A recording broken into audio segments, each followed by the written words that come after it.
투자자의 입장에서 빠르고 정확한 시황을 전달드릴 최경진의 퀵 시황입니다. 오늘은 외국인과 기관 매수에 힘입어 상승을 했는데요.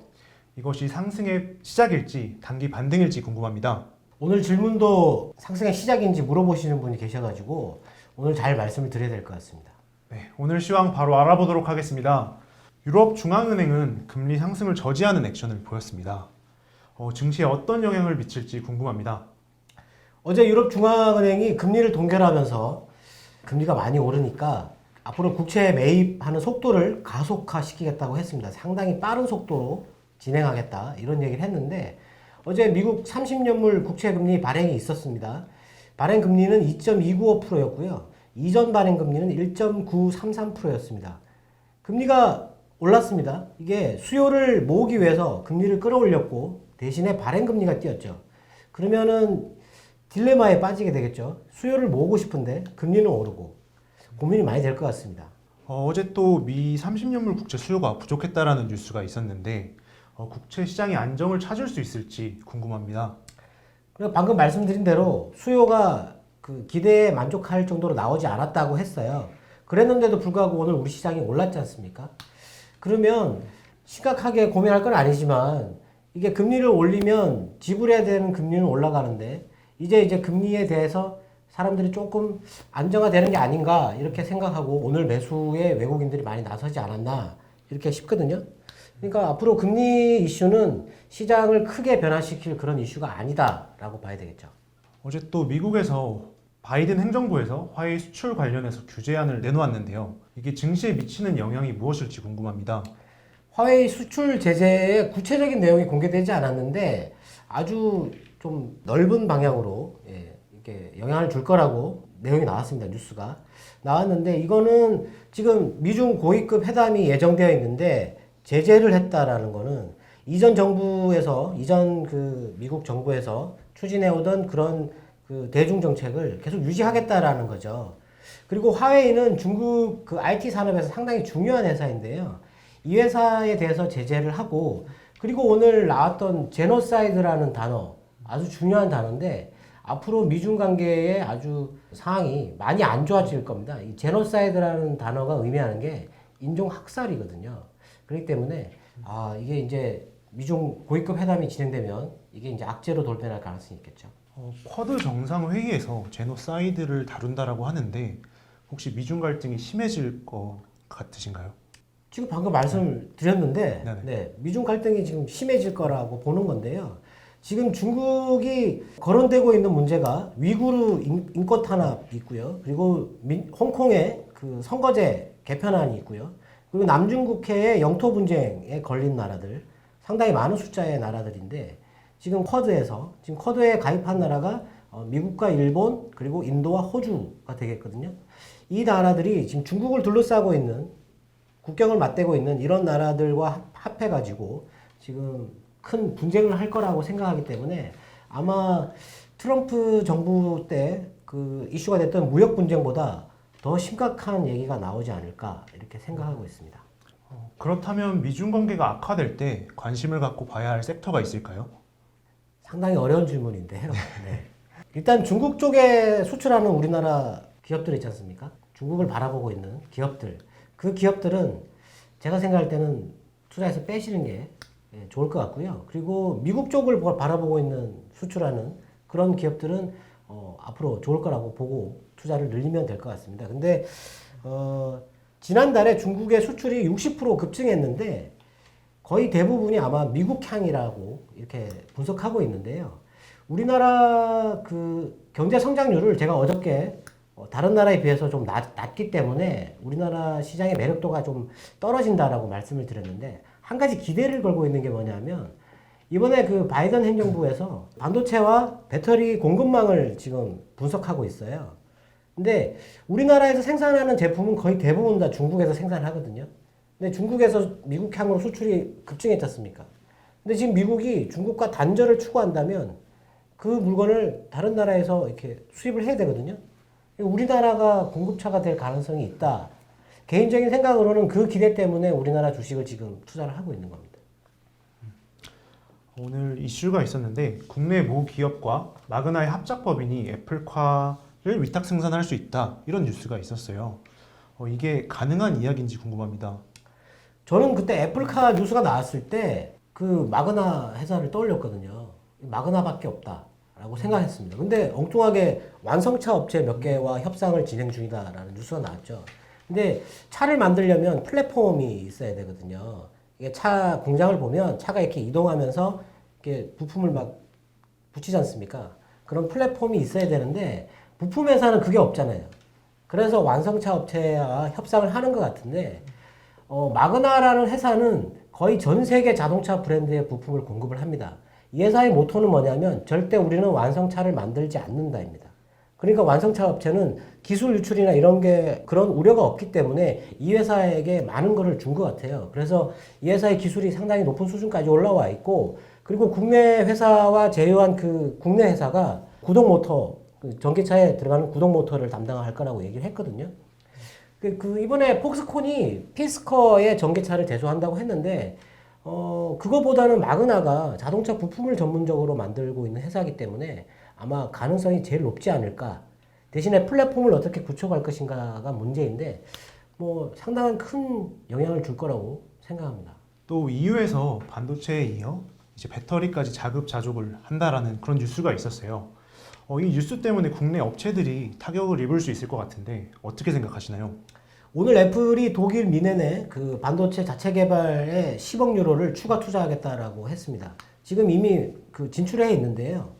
애플이 지금 만드는 칩이 그 AP 칩이라고 해서 스마트폰에 들어가는 칩과 그리고 그 M1이라는 칩을 자체 개발해가지고 노트북에 탑재를 했어요.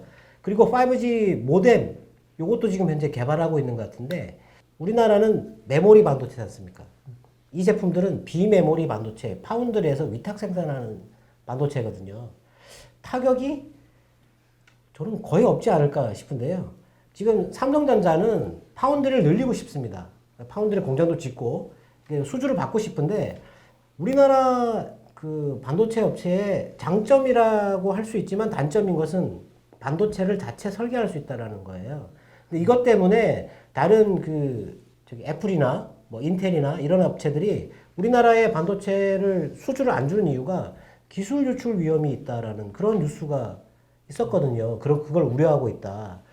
그래서 애플이 뭐 지금 독일에 이렇게 반도체를 짓는다고 해서 경쟁이 될 거라고 생각하진 않는데 유럽 입장에서는 지금 자동차용 시스템 반도체가 부족해서 자동차를 생산하는 게 지금 어려워지고 있으니까 미국에서도 이번에 반도체와 배터리의 공급망을 지금 조사하고 있는 것도 그런 이유거든요. 그런 반도체 수급, 배터리 수급에 다음부터 그런 일이 발생하지 않도록, 부족이 발생하지 않도록 하라는 건데 유럽도 지금 그걸 봤다라는 거죠. 지금 유럽에서는 노스볼트가 배터리를 생산하기 위해서 공장을 거의 다 지었습니다. 그렇기 때문에 우리나라는 반도체보다는 배터리 쪽이 타격이 있을 것 같아요. 배터리는 이게 진입 장벽이 그렇게 높지 않습니다. 지금 LG 화학하고 SK 이노베이션이 그 소송을 했는데 결과가 나왔죠. 근데 한쪽이 뭐 기술 뭐 관련된 문제가 있다라고 했는데 제가 알기로는 지금 현재 출시되고 있는 배터리들은 기술 진입 장벽이 그렇게 높지 않다고 들었습니다.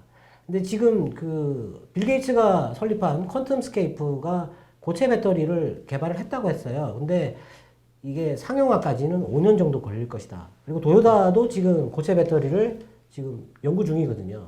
이것까지 들어가게 되면은 아마 진입 장벽이 좀 높아질 것 같은데 지금은 진입 장벽이 낮으니까 당연히 경쟁이 치열해질 거고 유럽에서 자체 생산해가지고 자급자족 하겠다고 하면 우리나라도 타격이 있겠죠. 어제 공매도를 언급해 주셨는데요. 그렇다면 배터리 업체들이 공매도의 타겟이 될 수 있다. 그런 말씀이신가요?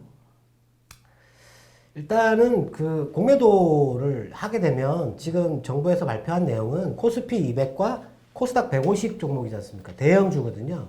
근데 대형주 중에서 배터리를 만드는 회사는 3, 4밖에 없고 근데 안에 들어가는 소재를 만드는 회사는 거의 대부분 다 코스닥에 있거든요. 대형 회사가 아니에요. 그렇다고 본다 그러면 지금 일부 몇 개 종목은 배터리 회사 중에 가치가 너무 많이 오른 주식도 있습니다. 그래서 그런 종목들은 조금 피하는 게 좋을 것 같고요. 그리고 방금 제가 말씀드렸지만 유럽의 노스볼트나 중국의 CATL 그리고 일본의 파나소닉과 배터리 연합 그리고 미국의 기가 팩토리 이런 것들과 경쟁을 하게 되면 미래에 대한 위험 요소가 조금 있으니까 아무래도 조금은 생각을 해봐야 되지 않을까 싶습니다. 오늘 또 삼성전자의 미국 오스틴 공장에서 가동 중단이 되었다. 뭐 이런 뉴스가 있었어요. 이에 따라서 2분기 실적이 안 좋을 수 있다. 이런 뉴스가 있었는데 반도체 업종에 지속적으로 투자를 하는 것이 맞을까요? 근데 오늘 나온 뉴스는 그 오스틴 공장의 300mm 웨이퍼가 5% 정도 이 영향을 줄 거다 이렇게 했고 금액은 4천억 정도라고 했기 때문에 삼성전자의 전체 뭐 매출에 비해서는 그렇게 큰 금액은 아닙니다. 근데 반도체가 방금 제가 초반에 말씀드렸지만 우리나라 반도체는 주력이 메모리고요. 비메모리는 아주 작아요. 그리고 대만은 비메모리고 그렇기 때문에 오스틴 공장 때문에 우리나라 반도체 산업에 대해서 뭐 큰 충격을 준다 이렇게 보기엔 좀 어렵지 않을까 싶습니다. 그럼 국내 반도체 시장에 대해서 조금 긍정적으로 바라보고 계신 건가요? 그렇죠. 네. 보수적은 아니고 그렇다고 해서 지금 당장 뭐 엄청 좋게 많이 올라갈 것이다. 지금 언론에서 얘기하는 슈퍼 사이클 그거는 아니고요. 일단 비메모리 반도체라는 게 전자제품을 만들려면 이게 꼭 들어가야 됩니다. 지금 수급이 부족한 게 전력 그 관리 칩인데 그거 외에도 뭐 IC 칩이나 아니면은 뭐 지금 AP, CPU, GPU 뭐 이런 것들이 있죠. 그게 있어야만이 전자제품을 만들고 메모리 반도체는 컴퓨터, 이 스마트폰도 일종의 컴퓨터가 되겠죠. 그런 쪽에 그리고 서버, 예, 그리고 데이터 센터에 들어가는 게 있고요. 그런 쪽에 들어가는 거기 때문에 이게 약간 분류가 달라요. 예, 약간 다르기 때문에 뭐 아주 긍정적이다 이렇게 보기는 어렵지만 그래도 완제품이 나오고 하게 되면 이 메모리 반도체 수요도 증가할 거기 때문에 그래서 지금 2분기 이후에 이 메모리 반도체는 수급이 좋아질 것이다 이렇게 생각하는 겁니다. 저번에 언급해 주신 대로 금융업 다음에 건설업 그리고 장치 산업이 상승을 했어요. 이 업황이 좋아지는 건지 궁금합니다. 오늘 상승 업종이 건설 쪽이었고요. 그리고 조선에서는 수주가 큰 게 하나 나왔죠. 그래서 조선이 올랐고 그리고 오늘 특징적으로 오른 게 전기 설비거든요. 전기 설비. 그리고 어제는 건설 기계가 올랐거든요. 네. 오르는 게 그런 쪽이죠. 그리고 오늘 또 자동차 부품 회사들도 올랐고, 전기전자도 오르긴 했지만 오늘 다 약해졌어요. 네. 그러니까 뭐 나스닥이 어제 오르긴 했지만 우리나라 시장 분위기를 보면 지금 언론의 영향을 받는 거거든요. 기술주에서 경기 민감주로 간다. 그리고 외국인이 매수를 하는 게 아마 이쪽에 조금 많이 포진되어 있는 것 같습니다. 그렇기 때문에 앞으로는 이쪽이 단기적으로라도 조금 더 올라갈 가능성이 있고요. 전기전자 기술 이쪽은 조금 관망을 해봐야 될 것 같아요. 분위기가 지금 이게 시작해서 밀린다고 하면 조금 안 좋을 수도 있으니까요. 아까 언급해 주셨는데 오늘 초대형 원유 원반선 수주가 있었어요. 올해 해운업이 또 살아나는지 궁금합니다. 해운업은 특정 회사 하나가 실적이 5,600억에서 8,800억으로 높아진다고 하니까 당연히 좋게 보는 거고요. 그 회사의 이 실적이 좋아지는 거는 배가 부족해서 운임이 계속 올라가는 거죠. 그러니까 배를 발주하는 거고요. 그래서 조선도 좋은 거죠. 그러니까 조선을 좋게 보면 해운도 좋게 봐야 되겠죠. 혹시 그럼 인프라랑 해운 산업 이후에 오를 수 있는 순환매 섹터도 정해진 걸까요? 순환매는 아니고요. 일부 언론에서는 지금 키 맞추기라는 얘기를 했었습니다. 그런 용어를 선택을 해서 지금 시장에서 키 맞추기가 일어나지 않을까 그런 기대를 한다고 했는데 지금 산업의 발전 속도가 워낙 빠릅니다.